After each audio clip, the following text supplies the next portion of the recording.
Let n be the set of positive integers. A function from n to n is said to be Bonza if f of a divides b to the a minus f of b to the f of a for all positive integers a and b. Determine the smallest real constant c such that f of n is less than or equal to cn for all Bonza functions f and all positive integers n. So first, the first thing we should try to do is kind of like a functional equation. So except for the weird answer extraction. So it's over integers. So normally we can like plug in prime. So we can just say if a is prime, then we can just do p comma p, and then we get f of p divides p to the p minus f of p to the f of p. So we know that f of p is greater than or equal to 1, so this term cancels out. So we have f of p divides p to the p, which is going to be important. So this means that like f of p has to be some. And actually, in fact, if we just do b equals a, we get f of a divides a to the a minus f of a to the f of a. So this term cancels. So we just get, in general, f of a divides a to the a. But here in particular, f of p divides p to the p. So f of p is p to the power of some number. So first, we like the key observations just look at f of p's because this is really important. So first, if let's just say for every prime p, f of p is greater than or equal to p. So this is one case. And so this is for every prime p. And let's see what we can have here. So we can say, setting a equals p, we can get f of p divides b to the a, b to the p, minus f of b to the f of p. But we know that p divides f of p because f of p is a power of p, and f of p is greater than or equal to p by this. So that means p divides this thing. So p divides b to the p minus f of b to the f of p. And now we can just say p does not divide b. So we can just say let p be like some prime larger than b, I guess, because then p will automatically not divide b. So that means that by Fermat's theorem, p divides b minus f of b to the f of p. But we know that f of p. So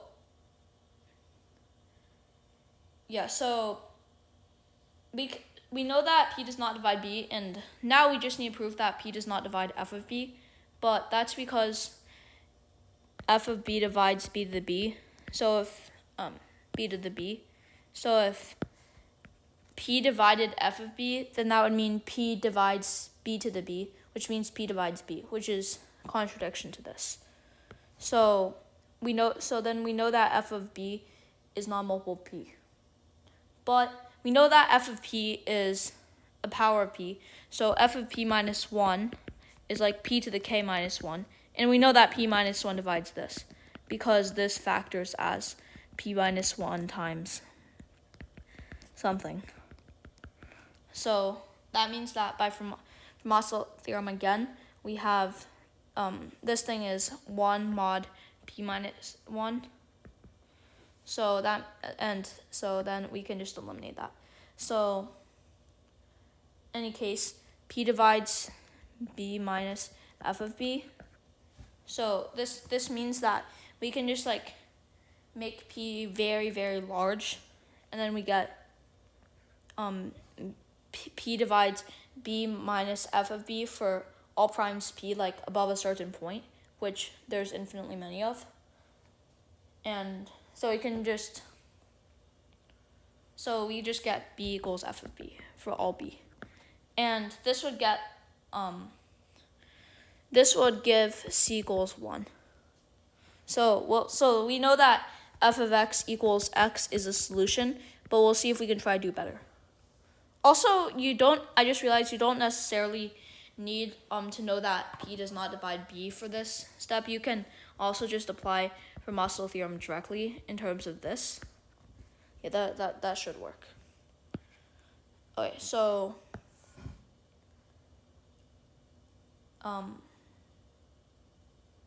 yeah, but yeah.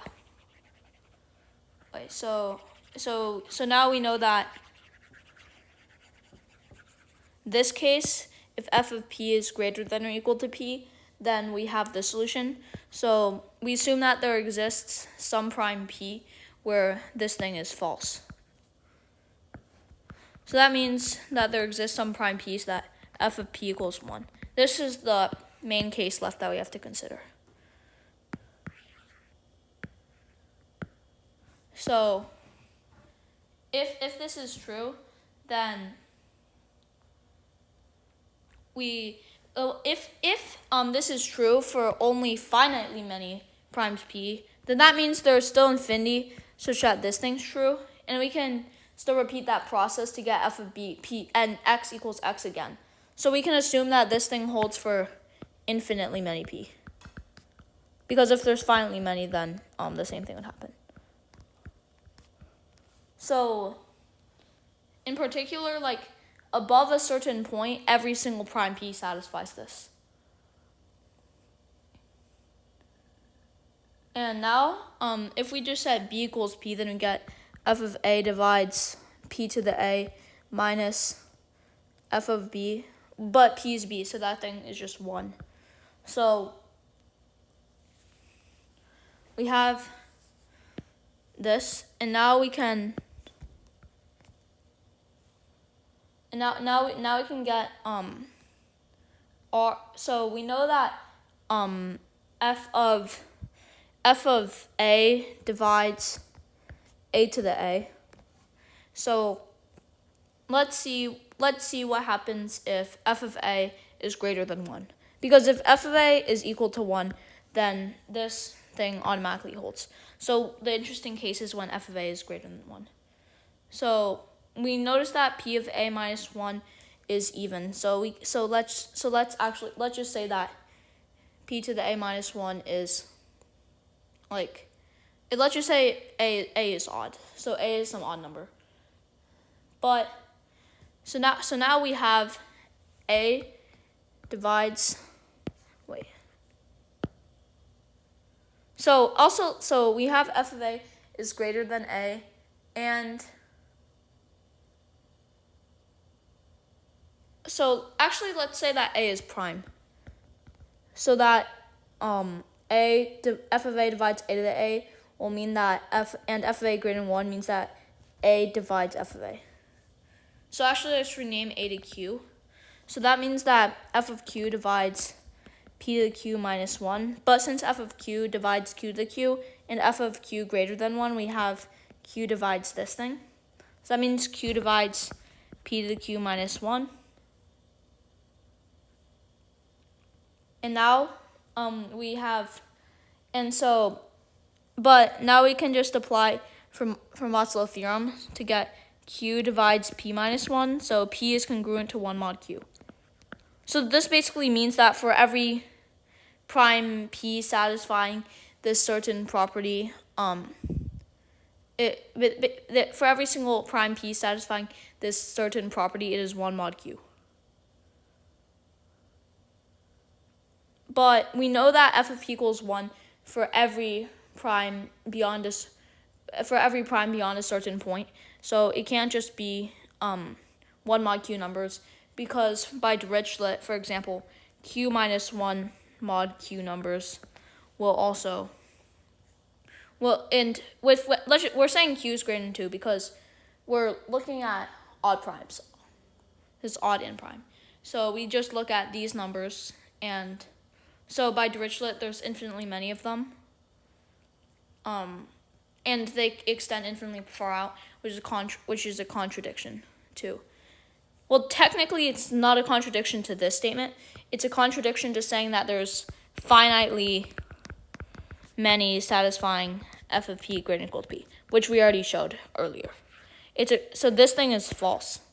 I mean, this thing is true, but we're saying that, but this, what we got here, this is saying that q minus 1 mod q, all of these things satisfy this, because everything that does not satisfy that satisfies p is 1 mod q. So yeah, so we have, this is a contradiction. So we have so notice that we assume that this thing's true for an odd prime a, but now we prove that this is impossible. So for all odd primes q, we have f of q equals to 1. So we don't have to say like infinitely many. We know every single odd one. So f of p equals to 1 for all primes p greater than 2. And now we can look at odd numbers in general. So we have, let's just say we pick some random odd number O, and we know that f of O divides O to the O. So this means that f of O is odd.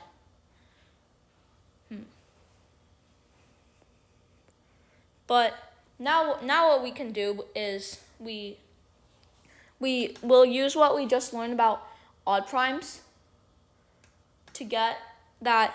So we know that f of a, let's just say p is a random prime again, and we're setting it to b. So we get p to the a minus 1 to the f of a.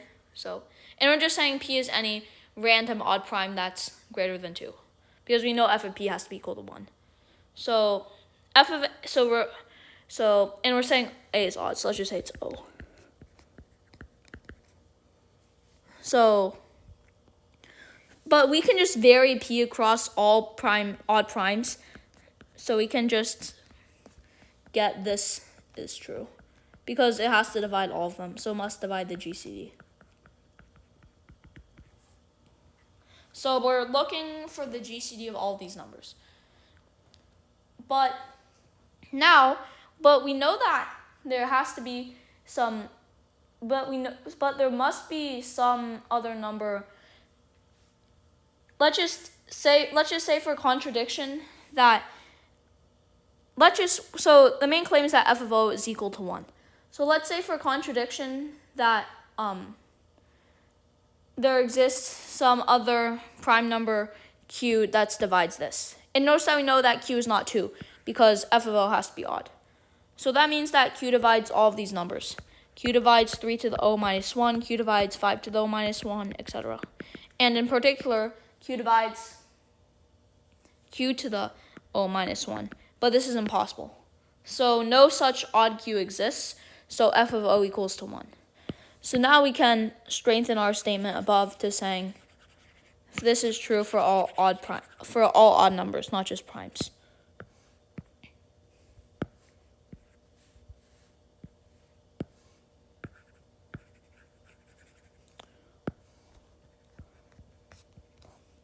Okay, and now we just look at even integers. So first, we know that like by the same thing that we did before with saying like f of a, we'll use e instead because we're looking at even integers. F of e divides GCD of 3 to the a minus 1, e, 5 to the e minus 1, and so on. From this, the main claim is that f of e is a power of 2.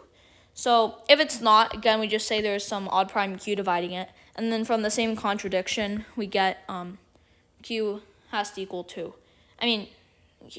Q cannot exist. So that means that f of e is a power of 2. So f of e.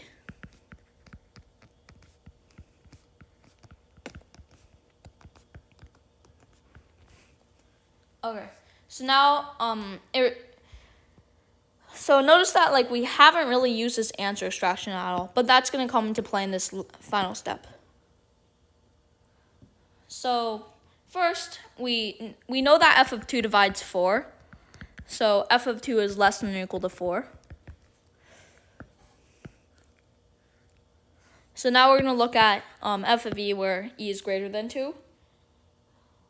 So we know that since 2 to the e minus 3 is an odd number, we know that f of e divides 2 to the e minus 3, this thing to the e.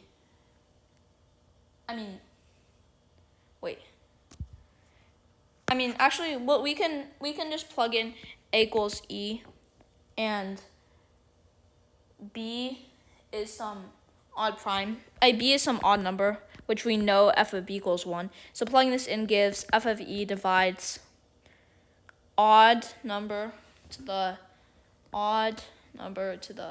e minus 1. And this odd number we can choose to be any odd number that we want. And we know that this must divide. So we're going to choose this odd number to be 2 to the e minus 3. So why is this helpful? So we have f of e. We're just going to replace f of e with 2 to the k. 2 to the k divides 2 to the e minus 3 to the e minus 1. And f of e is 2 to the k. Now we can take v2 of the right side, because we know that's greater than or equal to k. So v2 of 2 to the e minus 3 to the e minus 1 is greater than or equal to k. And now we can apply lifting the exponent. And since e is even, we get v2 of this thing is v2 of e over 2 plus v2 of 2e minus 3 squared minus 1 squared. And this is just v2 of 2 to the e minus 2 plus v2 of 2 to the e minus 4. And since e is greater than 2, this 2 to the e minus 4 thing is greater than 0. So we know that v2 of 2 to the e minus 2, this thing's obviously even, but it's also 2 mod 4 for e greater than 2. Actually e greater than or equal to 2.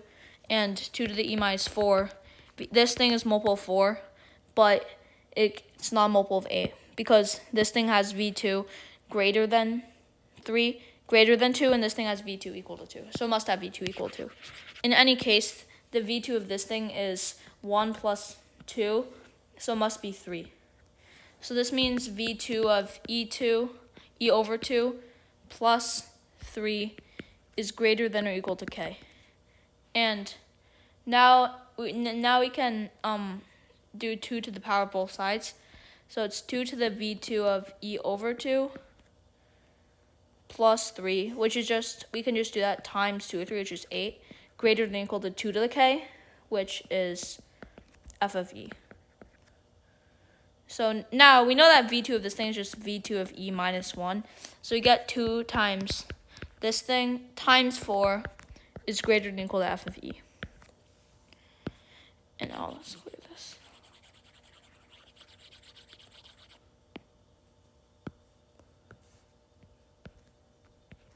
So what do we do from here? So we notice that 2 to the v2 of e, we want to bound this term, but we know this is just like the prime power of 2 in the prime factorization of e. So we know that this thing's less than or equal to e. So this means that 2, multiplying both sides by 4, we get this thing. So we get 4e is greater than or equal to f of e. And obviously 4o is greater than or equal to f of o, because all of those things are 1. So we also have another case here where so basically what we've proven is that c equals to 4 works. And in fact, c equals 4 is the answer. But to do that, we need to provide construction where c equals 4 is sharp. So we can't have any smaller values that work. Okay. So to provide a good example, we know that first for all odd numbers must go to 1. And we know that, and now we look at 2. 2 f of 2 divides 4, so 2 cannot be that big. F of 2 cannot be that big. So f of 2 is not going to be the one where that's big. But But what about f of 4? You have f of 4 divides 256. So f of 4 has the potential to be that big number. And what about like all the other even numbers in general? So we can just start with some experimentation to get some motivation. So we have f of 4 divides b to the 4 minus f of b to the f of a for all b. So when b is odd, this always holds. I mean, no, when b is odd, we have it's just odd to the 4 minus 1. So f of 4 must divide this thing.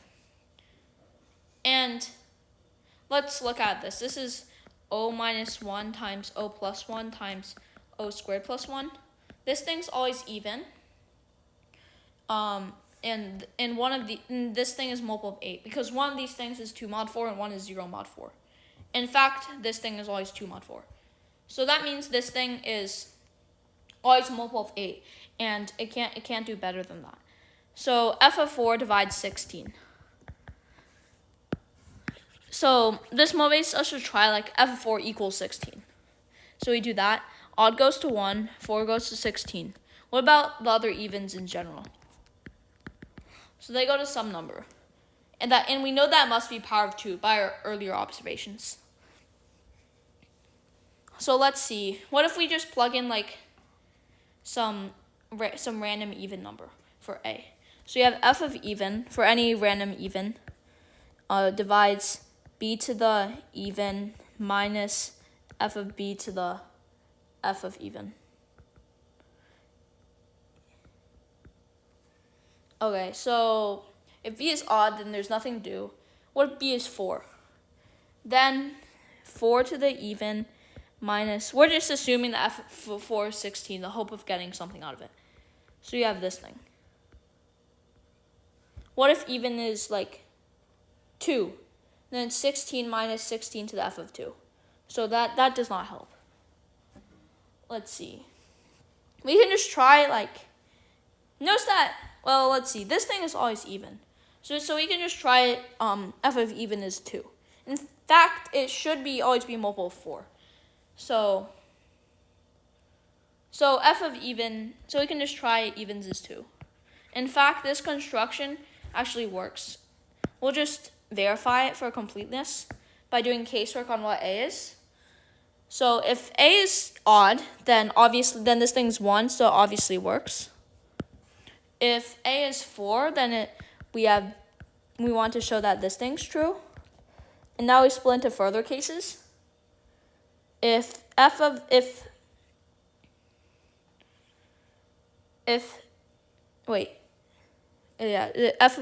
this should be 16, not f of a. So if b is even, if b is odd, then this is obviously true because not obvious, but we've already proven it that 16 divides this thing because b to the 4 minus 1 can be factored as this, and we've already figured out that this thing is even and this thing is a multiple of 8. So if b is odd, then it works. If b is even, then we have this term is 0 mod 16. And this term is also 0 mod 16 because f of b is also even. You can just verify that. Evens other than 4. We can just verify that all the even numbers go to even. So therefore, it works when a is 4. And now it remains to check if it works when a is even. So let's just say a is some even number. We just want to prove that this thing is true for all b. If b is odd, then it just proving that odd to the even minus 1 is even, which is obviously true. And if b is even, then it's also obviously true, because both terms must be even. So therefore, this function works. We've already proven that c equals 4 works.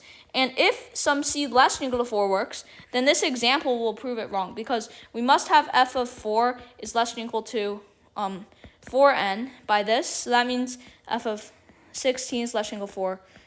Not n, it should be c. So that means 4 less than or equal to c. So that means that the answer is c equals 4. So normally, this in actual Olympiad, the proof should be presented.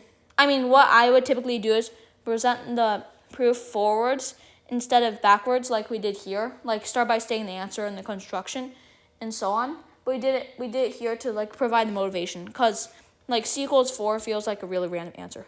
Thanks for watching.